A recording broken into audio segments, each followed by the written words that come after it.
Bismillahirrahmanirrahim. Assalamualaikum warahmatullahi wabarakatuh. Bismillahirrahmanirrahim. Wassalatu wassalamu ala Rasulillah wa ala alihi wa sahbihi wa man tabi'ahum bi ihsanin ila yaumiddin, amma ba'du. Allahumma sahli sadri wa yassir li amri wahlul 'uqdatam min lisani yafqahu qawli.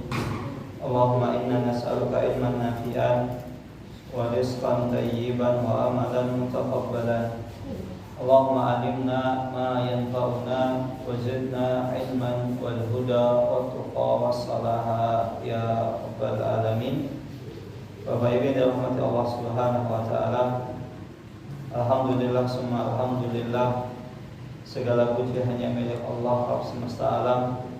Salawat dan salam tak lupa kita curahkan dan kita haturkan kepada suri tauladan kita, Nabi Agung Muhammad sallallahu alaihi wasallam. Bapak Ibu yang dirahmati Allah Subhanahu wa taala, insyaallah pada malam hari ini kita akan masuk pada pembahasan baru, yaitu hukukul jar, hak-hak yang berkaitan dengan tetangga kita. Syariat Islam adalah syariat yang penuh keberkahan. Allah Subhanahu wa taala memberkahi, bahkan menyempurnakan syariat Islam ini, dan menjadi salah satu kelebihan agama Islam dibanding agama yang lain. Karena syariat Islam mengajarkan kepada pemeluknya segala macam unsur lini kehidupan manusia, antara hubungan horizontal atau hubungan vertikal sekalipun Allah Subhanahu wa taala telah mengaturnya. Dan salah satu yang Rasulullah Allah Subhanahu wa taala atur dalam kehidupan umat bermasyarakat adalah tentang adab seseorang bertetangga. Karena setiap manusia pasti pernah memiliki tetangga. Bahkan nanti kelak ketika kita meninggalkan dunia ini, kita juga memiliki tetangga. Semua butuh tetangga. Oleh karena itu tidak heran agama Islam memperhatikan hak seseorang dalam bertetangga. Karena jika kita perhatikan Bapak Ibu sekalian, ketika kita memperhatikan adab seseorang bertetangga, maka akan didapati kehidupan manusia itu akan menjadi lebih enak. Kehidupan manusia itu tidak terdapat di dalamnya kezaliman. Karena terkadang seseorang ketika hidup bermasyarakat, ketika tatanan aturan dalam kehidupan bermasyarakat tidak ada aturan yang baku, maka yang terjadi adalah orang egois, mementingkan apa? Haknya, jarang memperhatikan kewajibannya. Yang penting hak saya dapat, tapi saya tidak menjalankan kewajiban. Itulah orang egois. Maka ini diatur. Maka Bapak Ibu saya dirahmati Allah Subhanahu wa taala, setelah kita mengetahui bahwasannya syariat Islam itu memperhatikan hak seseorang dalam bertetangga, maka yang menjadi pertanyaan adalah, siapa yang dimaksud dengan tetangga? Yang dimaksud dengan tetangga adalah seseorang yang alladzi sarat darahu qaribatun min darika, yaitu yang seseorang yang telah menjadi rumahnya itu dekat dengan rumahmu, sampingan, dekat, intinya dekat. Wa maskanuhu mujawiran li maskanika, dan tempat tinggalnya itu bersebelahan dengan tempat tinggalmu. Berarti sampai rumah kita ini adalah tetangga kita atau yang dekat dengan kita. Atau seseorang walaka bihi liqa'atun muta'addidatun tarahu wa yaraka. Atau seseorang yang engkau sering ketemu dengan orang tersebut, dia bisa melihatmu dan engkau bisa melihat orang tersebut. Maka ini menunjukkan kalau misalnya tetangga, misalnya kita punya tetangga samping rumah, tapi nggak pernah ketemu, wonten boten? Ada. Padahal tetangga samping rumah, belakang rumah atau depan rumah kita, rumahnya adep-adepan, tapi tidak pernah ketemu. Liqa'at muta'addidah, artinya pertemuannya itu sering. Kalau sekali itu bukan pertemuan yang banyak. Maka bisa jadi seseorang artinya dalam bahasa ini dia adalah tetangga kita karena depan rumah kita atau samping rumah kita, tapi jarang ketemu. Maka tidak masuk kategori yang ketiga ini. Oleh karena itu Bapak Ibu sekalian, pertanyaannya, siapakah yang dianggap tetangga kita? Kan kalau misalnya samping rumah, ya secara bahasa ya itu tetangga kita. Tapi ada syarat ketiga, yang sering ketemu. Maka para ulama menjelaskan tetangga itu adalah orang yang jarak rumahmu dengan rumahnya itu batasannya sekitar 40 rumah. 40 rumah. Monggo dihitung 40 rumah di rumah Bapak Ibu sekalian. Sampai mana kira-kira 40 rumah? Sudah 40 rumah. Itu tetangga, masuk kategori tetangga. Nah, ternyata zaman sekarang itu bertetangga malah lebih sempit lagi. Kadang ada tetangga itu cuma satu komplek. Ada misalnya perumahan klaster, ya klaster itu paling cuma beberapa rumah. Dan sampingnya terkadang tidak dianggap sebagai tetangga. Sebagian orang menganggapnya begitu. Ya tetangga itu yang bisa satu perumahan, satu klaster. Apakah demikian? Ya, itu juga masuk. Tapi yang dimaksud dengan tetangga itu adalah kategori yang ketiga, yang sering ketemu. Sehingga dikatakan kalau misalnya seseorang rumahnya nggak sampingan, nggak ada hadapan, tapi sering ketemu, itulah tetangga kita. Jadi contohnya ini pun apa? Jamaah pengajian, jamaah sholat. Kira-kira Bapak Ibu ketemu jamaah sholat misalnya, ketemu sini nih, ya, mau jadi contoh Mas Tri. Kalau Mas Tri kayaknya belum tentu di sini ya. Ada beliau di kerajaan, yang misalnya sering di rumah. Pak Ghazali, ini Pak Ghazali. Bapak Ibu misalnya sehari ketemu Pak Ghazali yang pindah Bu? Pak sholat ya, sholat berarti kan paling nggak 5 kali ketemu, Masya Allah, berarti tetangga. Walaupun misalnya rumah Bapak Ibu saya dengan Pak Ghazali misalnya, itu misalnya jaraknya Pak Ghazali saya tinggalnya di Pundi, Saren, bukan Saren Catur Tunggal, Selatan Amta, atau tinggalnya di Babasari. Bapak Ibu tinggalnya sekarang di Pundi, Gempol.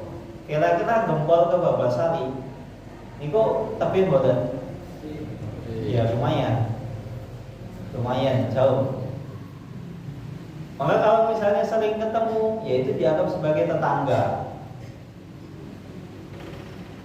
Maka jangan dikira tetangga itu ya cuma depan rumah kita, samping rumah kita.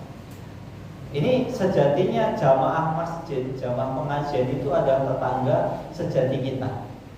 Karena kita sering ketemu. Sedangkan tetangga depan rumah belum tentu.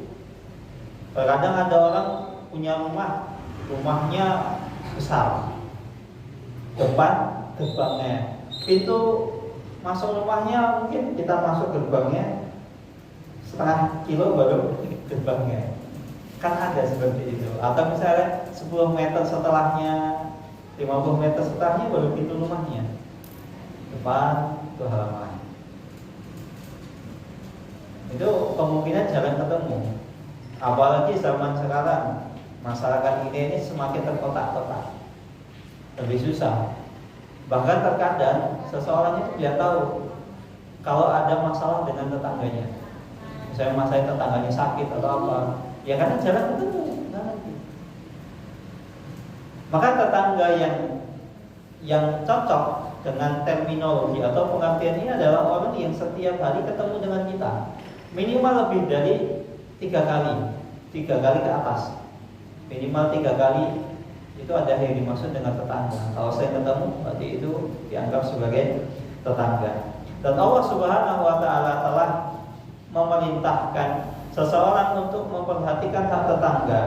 Allah Subhanahu wa Ta'ala berfirman dalam surat An-Nisa ayat 36, wa'budullaha wa la tusyriku bihi syai'a wa bil walidaini ihsana. Dan hendaklah engkau hanya menyembah Allah Subhanahu wa Ta'ala, wa la tusyriku bihi syai'a, dan janganlah engkau berbuat syirik, wa bil walidaini ihsana, dan engkau berbuat baik kepada kedua orang tuamu, wa bidil qurba, dan dengan karib kerabatmu, wal yatama, dan engkau berbuat baik kepada para anak yatim, wal masakin, dan orang-orang miskin, wal jaridil qurba, dan tetangga dekatmu, wal jaridil junubi, dan tetangga yang jauh. Misalnya tadi tetangga yang jauh, jamaah pengajian, jamaah masjid, Bapak Ibu tinggal di Gembol, ternyata ada jamaah Miftahul Jannah tinggalnya di Babarsari. Maka itu adalah wal jaril junub, dan tetangga yang jauh, wa sahibi bil jambi, dan sahabatmu atau temanmu bil jambi. Ada yang mengatakan ini kawan yang beda keyakinan dengan kita,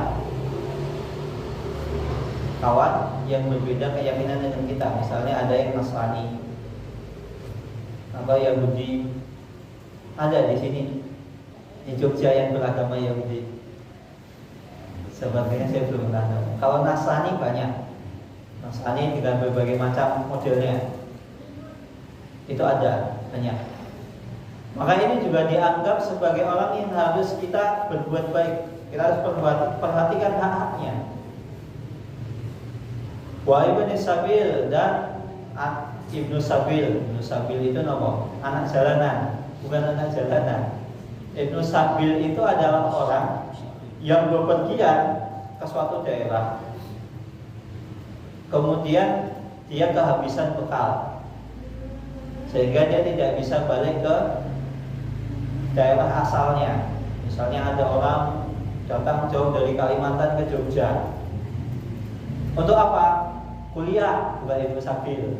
Karena kuliah sudah punya, ya sudah ada bekal, sudah ada modal, dan bisa hampir dipastikan punya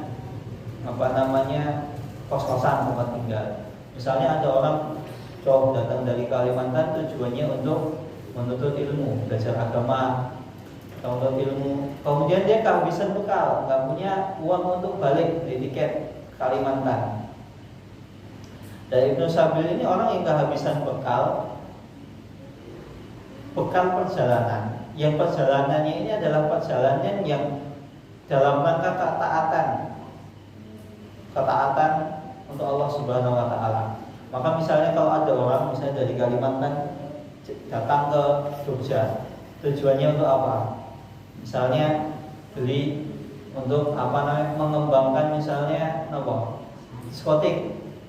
Kemudian modalnya habis, nggak bisa balik ke Kalimantan. Ini bukan ibnu sabil, nggak layak untuk kita tolong. Wa ma malakat aymanukum, dan apa-apa yang budak-budak kalian miliki. Innallaha la yuhibbu man kana mukhtalan fakhura. Sesungguhnya Allah Subhanahu wa taala tidak menyukai orang-orang yang belaka congkak lagi sombong. Bapak Ibu saya dirahmati Allah Subhanahu wa taala, kenapa di akhir ayat ini Allah Subhanahu wa taala menutupnya dengan sesungguhnya Allah Subhanahu wa taala tidak menyukai seseorang yang belaka, angkuh lagi sombong, congkak, angkuh sombong. Kenapa? Karena orang sombong, orang yang angkuh, jelas dia tidak mau memperhatikan tadi yang Allah Subhanahu wa taala perintahkan. Maka dengan kata lain, seseorang yang tidak mau memperhatikan hak tetangganya, hak bermasyarakat, itu adalah orang-orang yang congkak lagi sombong. Misal ada orang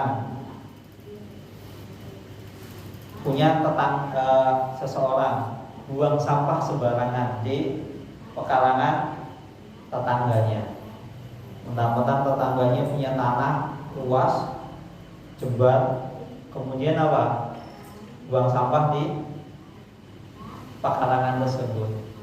Ini adalah model orang-orang yang sombong.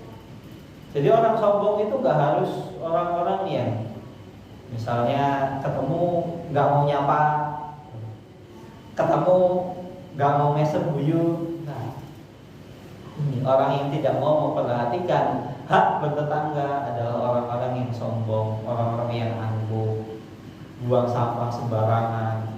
Kan gak ada denda, kadang gitu. Kadang sudah ditulis spanduk yang boleh buang sampah di sini hanya Bapak Ibu sudah tahu ya, sudah umum. Saya orang begini atau ya hewan itu lah. Itu tetap ngeyel gitu loh. Maka ini adalah orang-orang sombong, orang-orang yang tidak memperhatikan hak bertetangga. Maka marilah kita perhatikan hak dalam bertetangga kita. Jangan sampai ketika kita bertetangga kita semena-mena, kita memperlakukan orang lain saudele dewe. Loh kan gak ada yang tinggal di situ. Nah, tapi itu pekarangan tonggone jenengan itu. Atau begitu juga terkadang seseorang misalnya, mohon maaf, pohon, seseorang misalnya punya pohon, kemudian pohonnya itu lebat, misalnya punya mangga, kemudian sebagian dahannya itu masuk ke pekarangan atau masuk ke rumah tetangga kita. Ada yang seperti itu Bapak Ibu sekalian? Ada ya? Ada, insya Allah. Terkadang kotorannya, daun keringnya itu jatuh ke pekarangan tetangga kita. Maka Bapak Ibu sekalian, kalau seandainya Bapak Ibu punya pohon mangga misalnya, atau durian, atau alpukat, kemudian dahannya masuk ke tetangga, rumah tetangga. Kalau misalnya ada tetangga Bapak Ibu sekalian ngambil mangganya, ngambil duriannya, ngambil alpukatnya, jangan dimarahi. Boleh gitu. Boleh. Tanpa izin. Nggak usah izin, misalnya Pak Royatno, kemudian tetanggaan sampai rumahnya, alpukatnya, dahannya masuk ke pekarangan rumah saya misalnya. Saya misalnya ngambil boleh. Loh kok kenapa boleh? Itu sebagai ganti rugi apa? Dahan yang masuk yang bisa jadi mengotorinya. Tapi habis ini jangan misalnya mumpung sampingan ya. Tak kali tak teleni den mlebu pekarangan omahku. Boten angsal ngoten niku. Ini kenapa sebenarnya enggak tanpa izin boleh diambil?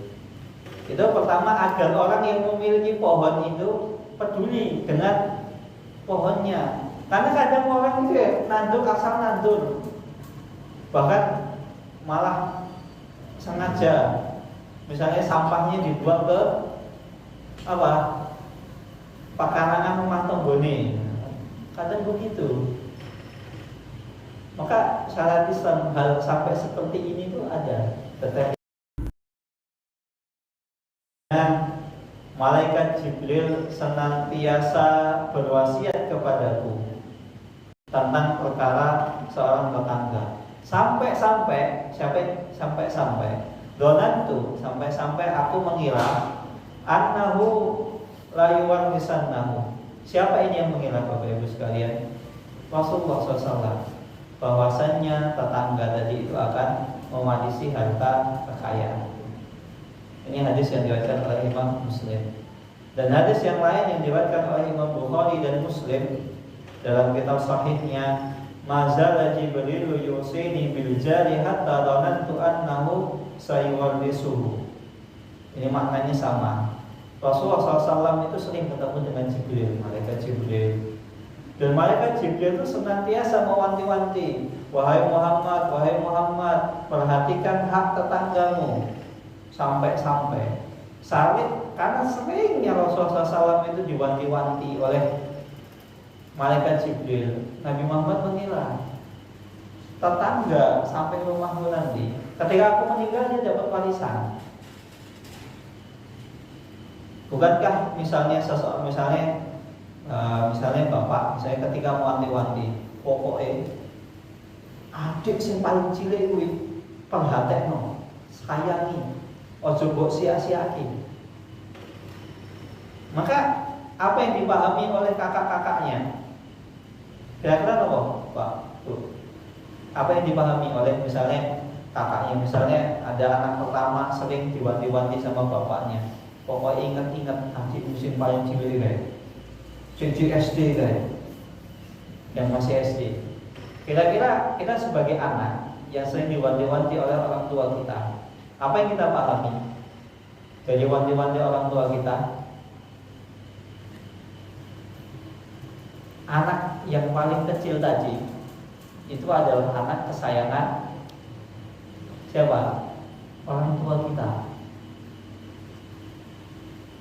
Dan nanti bisa jadi ketika misalnya orang tua kita meninggal, adik yang paling kecil itu paling banyak dapat warisan. Maka begitulah. Karena saya seringnya Rasulullah SAW diwanti-wanti, sampai Rasulullah SAW itu mengira tetangga itu dapat warisan. Nah, pertanyaannya Bapak Ibu sekalian, apakah benar tetangga kita ini dapat warisan kita ketika kita meninggal? Benar nih Bapak Ibu sekalian? Misalnya tetangga kita dapat warisan kita nanti ketika kita meninggal. Betul? Seperti itu? Oh iya benar loh, langsung cari tetangga yang kaya-kaya. Itu hanya ya sekedar wanti-wanti. Tapi tetangga tidak mendapatkan warisan dari harta kekayaan kita, kecuali misal kita sebelum meninggal itu sudah wanti-wanti. Nanti kalau saya meninggal, tonggo samping rumah saya dapat jatah. Tapi ini bukan warisan, tapi hibah atau masuknya ke wasiat. Maksudnya kalau tidak hibah ya wasiat. Kalau wasiat itu misalnya umumnya wasiat itu didapatkan setelah orang tua misalnya meninggal. Ternyata di bawah bantalnya ada kertas wasiat. Atau zaman sekarang itu bisa juga di wasiatnya ditulis pakai notaris. Saya berwasiat ini untuk ahli waris saya, ini untuk ini.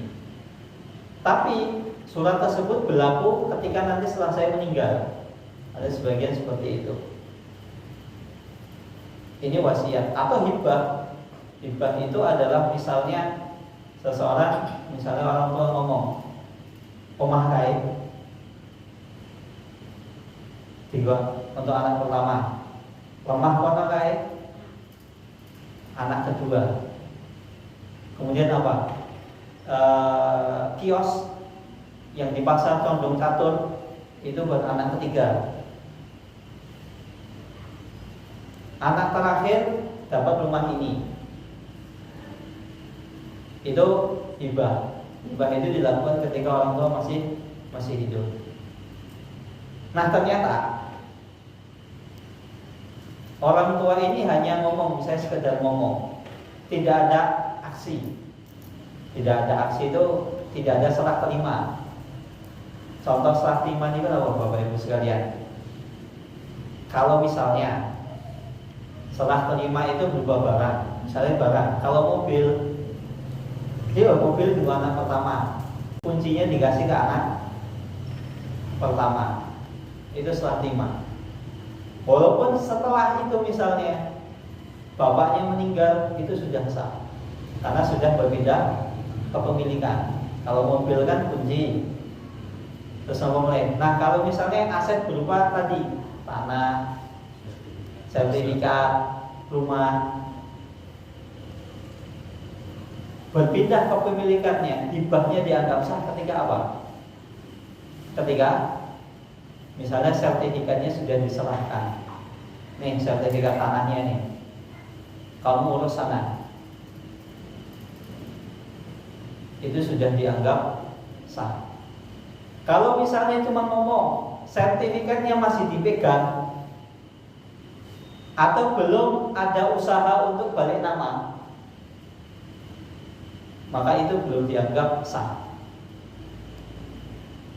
Jadi kalau misalnya sampai orang tua meninggal masih atas nama orang tua atau on dan tidak on proses, dan proses itu masih dalam proses.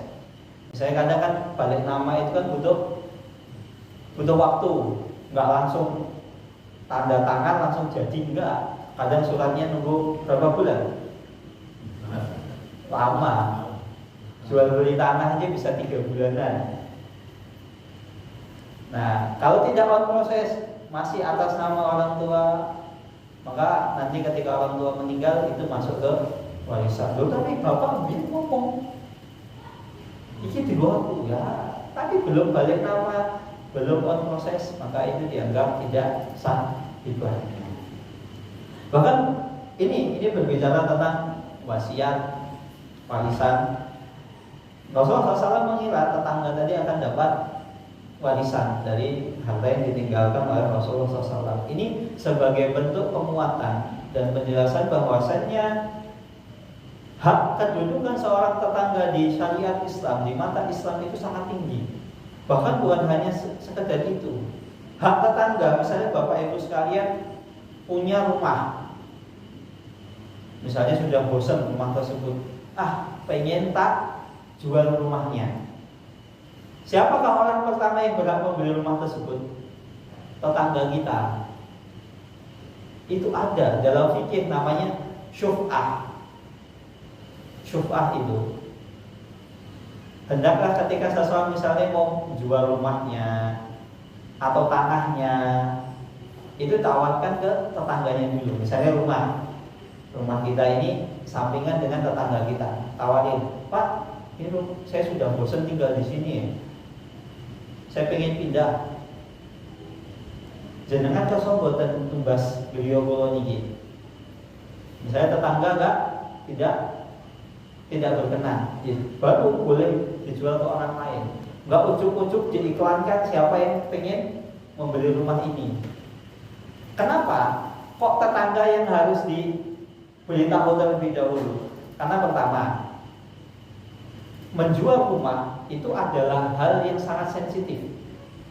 Bisa jadi orang jual rumah, tetangga itu nanti berprasangka, ojo-ojo kayak bosen karo aku, tonggoan karo aku. Bisa kan? Bisa. Akhirnya tetangga, itu rumahnya dijual gara-gara apa? Sudah bosan bertetangga dengan saya. Bertetangga dengan saya. Akhirnya bisa timbul suudon. Terlebih lagi misalnya bapak nggak punya rumah selain rumah itu, tambah suudon. Orang kadang nggak mikirnya, jojoknya di utang, duit pinjol. Zaman sekarang kan pinjol banyak. Sampai pegawai sipil, aparat sipil tuh pinjolnya jutaan miliaran. Ini bukan hoax, bisa di searching di Google. Karena aparat negara yang gajinya 2 digit itu pinjolnya juga punya. Sampai banyak yang jual rumah. Di Jogja juga ada seperti itu. Kan orang nggak mikir ini karena terjebak pinjol, enggak. Misalnya, jangan bosan bertetangga dengan saya, maka tetangga yang samping rumah itu ditawari dulu. Itu kalau rumah. Kalau tanah, yang tanahnya itu sampingan dengan tanah kita, tawarin. Bapak langsung berkenan. Kalau nggak berkenan ya sudah. Itu sebab pertama itu. Bisa jadi timbul suudon dari tetangga, ada prasangka buruk. Kita sudah tidak betah bertetangga dengan dirinya. Itu yang pertama. Yang kedua, kenapa harus ditawarkan ke tetangga sampai rumah kita terlebih dahulu? Karena ditakutkan misalnya ketika rumah kita dibeli oleh orang lain, ternyata tetangga itu adalah tetangga yang orang yang menempati misalnya akhlaknya buruk. Tetangga samping rumah kita tadi tidak berkenan punya tetangga seperti itu. Akhirnya apa? Rumahnya tadi dijual. Banyak loh orang itu menjual rumah karena apa? Bosan sama tetangganya. Makanya Ali bin Abi Thalib pernah mengatakan al-jar qabla dar. Tetangga dulu baru milih rumah. Jadi cari tetangga yang baik baru bangun rumah. Seenak apapun rumah kita, semewah apapun rumah kita, kalau punya tetangga yang akhlaknya jelek, apa yang terjadi? Betah betul?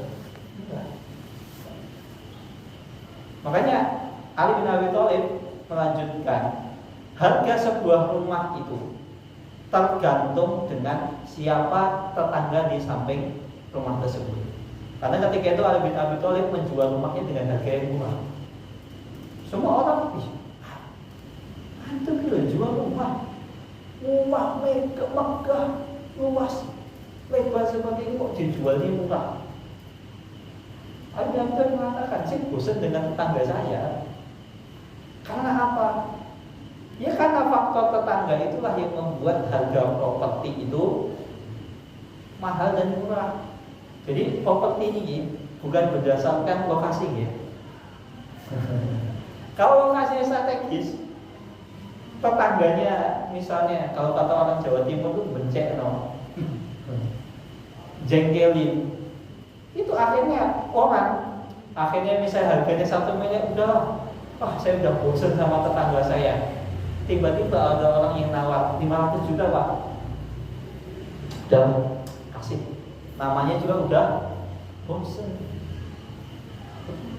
Inilah pentingnya sampai hal-hal seperti itu dalam syariat Islam diperhatikan.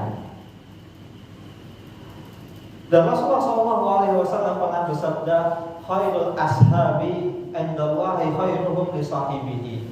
Orang yang paling baik, teman yang paling baik itu adalah seorang kawan yang baik kepada temannya.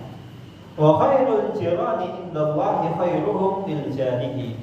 Dan seorang tetangga, potret seorang tetangga yang paling baik adalah seorang yang baik kepada tetangganya. Itu adalah orang yang paling baik.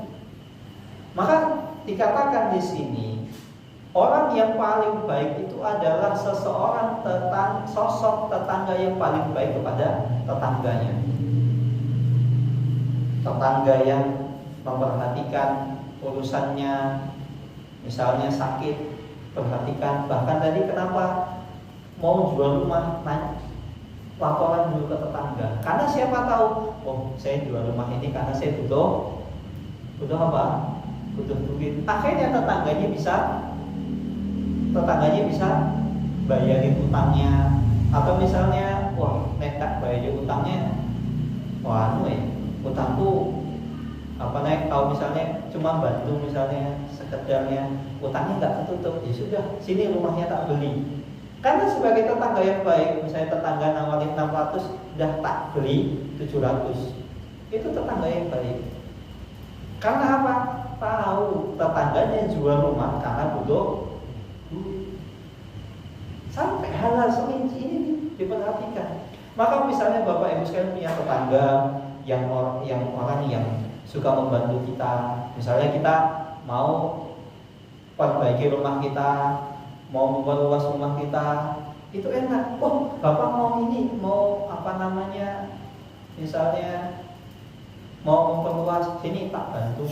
Misalnya kalau nggak bisa bantu, misalnya oh udah nanti saya nyediain buat tukang jenengan itu rakitan teh gorengan, kan tetangga yang baik.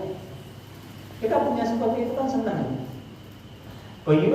Begitu juga tetangga yang baik itu tetangga yang ihsanan, yang sering berbuat baik kepada kita, ngirim makanan, bantu kita. Dan tetangga yang wasilatan lahum wa ta'aqudan, dan tetangga itu yang hubungannya dengan kita itu tetangga yang hubungannya kuat, saling menjaga rahasia. Kan betapa banyak zaman sekarang tetangga yang tidak bisa menjaga rahasianya tetangganya sendiri. Akhirnya apa? Gibahin. Ketika di hadapannya gak bisa jaga rahasia. Misalnya ketika mampir, misalnya nongkrong Roda Malang pos kamling misalnya. Niki tasih wonten pos kamling boten? Roda Malang wonten boten? Boten wonten ya. Kalau di kampung saya masih ada. Misalnya nongkrong di pos kamling ngobrol. Ayo Pak Paijo itu. Jangan ya. Aku sering dulu. Mungkin misalnya orang mampir depan rumahnya gonta-ganti mobil, dan yang keluar dari mobil tersebut cewek beda-beda gonta-ganti. Oh cocok. Ini apa? Misalnya punya simpenan atau apa? Ya kan ngomong kayak gitu jangan ngomong di pos kamling. Ngomong sama Pak RT, Pak itu kayaknya nggak benar di tetangga saya. Boleh nggak ngomong seperti sama Pak RT? Saya biar digebek. Ya karena kan ada indikasi di sana. Kita ngomongnya sama orang yang nggak punya hak, nggak punya kekuasaan. Ya akhirnya hibah. Kalau kita ngomongnya sama orang yang punya kekuasaan, ya Pak RT, Pak RW, atau lurah, dia bisa digebek. Bahkan orang tetangga yang bisa menjaga rahasia tetangganya ini, sampai pun orang yang jahat sekalipun itu merasa tenang. Misalnya Bapak itu misalnya kita dikenal sebagai tetangga yang baik, rajin sholat ke masjid, kemudian suka membantu orang lain. Pokoknya kita terkenal intinya baik, suka bantu, suka nolong. Orang yang jahat itu merasa aman dengan kita. Karena apa? Begini Bapak Ibu sekalian, sampai bandar narkoba sekalipun, atau itu ketika punya tetangga yang akhlaknya baik itu merasa aman. Karena apa? Oh itu orang melek senang apa istilahnya, gampang bergaul, istilah Jawanya apa Pak? Serawung. Misalnya punya tetangga yang serawung, orang yang sampai bandar narkoba, bandar judi itu merasa aman. Karena apa? Saya punya tetangga yang serawung. Jadi apa? Bisa jadi saya nggak akan tergap, itu nggak akan tergap. Apalagi dia punya kedudukan yang tinggi. Bahkan kadang orang kalau mau gerbek terus tahu, oh ternyata yang mau digerebek itu tombone Pak, misalnya Pak siapa? Pak Ghazali ya, Pak Ghazali misalnya, orang yang Masya Allah terkenal selalu punya kedudukan, taat ibadah. Orang ngapunten, WA dulu Pak Ghazali ngapunten, saya aja kalau aja gerebek tombol jenengan. Tombol sing ngendi? Ya samping dia jenengan. Oh aku ya apik kuwi ya. Akhirnya apa? Enggak jadi digerebek. Kan banyak kejadian seperti itu. Karena apa? Punya tetangga orang yang punya kedudukan, orang yang selalu, akhirnya image negatif itu hilang. Sampai orang yang jelek sekalipun itu merasa aman ketika ia memiliki tetangga yang baik. Maka yang kedua, tetangga yang paling baik itu adalah tetangga yang tetangga yang paling baik adalah tetangga yang peduli dengan tetangganya. Bahkan Rasulullah SAW itu memujinya. Maka ketika kita berbuat baik kepada tetangga kita, Wah, saya misalnya ada tetangga yang suka gibahin, ya jangan digibahin. Kita tetap berbuat baik. Untuk apa? Rasulullah SAW aja bangga memuji loh. Misalnya bapak atau ibu dipuji oleh misalnya siapa? Pak Bupati ya, Musio Pak Ghazali itu orang yang misalnya orang yang baik. Yang puji sinten? Bupati. Kita senang. Ya ini yang puji siapa? Rasulullah. Rasulullah memuji orang yang paling baik adalah orang yang apa? Peduli dengan tetangganya, berbuat baik. Maka ketika kita misalnya tetangga kita mendolimi kita, jangan kita pedulikan. Kita ini mendapatkan derajat yang paling tinggi, dipuji oleh Allah, dipuji oleh Rasulullah SAW. Dan yang kedua, ketika kita berbuat baik kepada tetangga kita langsung mendapatkan pahala dari Allah Subhanahu wa Ta'ala. Jangan sampai kita misalnya neton bawa api antara api orang api ini, jangan begitu. Kemudian yang ketiga, tentang sabda Nabi Muhammad SAW ini, bahwasanya sosok manusia yang paling baik adalah tetangga yang baik kepada tetangganya. Ini menunjukkan pentingnya seseorang mempelajari adab dalam bertetangga. Karena banyak orang nggak mempedulikan, sampai tadi misalnya buang sampah sembarangan. Ini kan pekarangan kosong, kosong kan. Memangnya pekarangan ini nggak ada yang punya. Misalnya pekarangan ini punya, nggak ada yang punya, misalnya punya jin, ya nggak ada. Hampir setiap pekarangan pasti punya pemilik, ada orang yang punya. Kemudian asal sembarangan, buang sampah di tempat tersebut. Maka ini perlu kita belajar adab. Jangan sampai seseorang itu tidak memperdulikan hak dalam bertetangga, adab dalam bertetangga. Dan yang terakhir, yang keempat, sabda Nabi Muhammad SAW menunjukkan mafhum mukhalafah. Apa mafhum mukhalafah?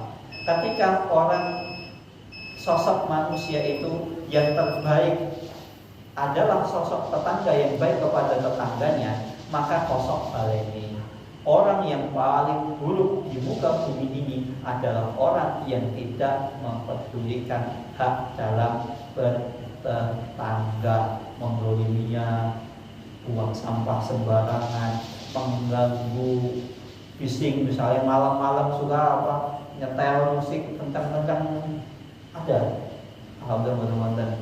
Atau malam-malam anaknya main lato-lato, kotak-kotak.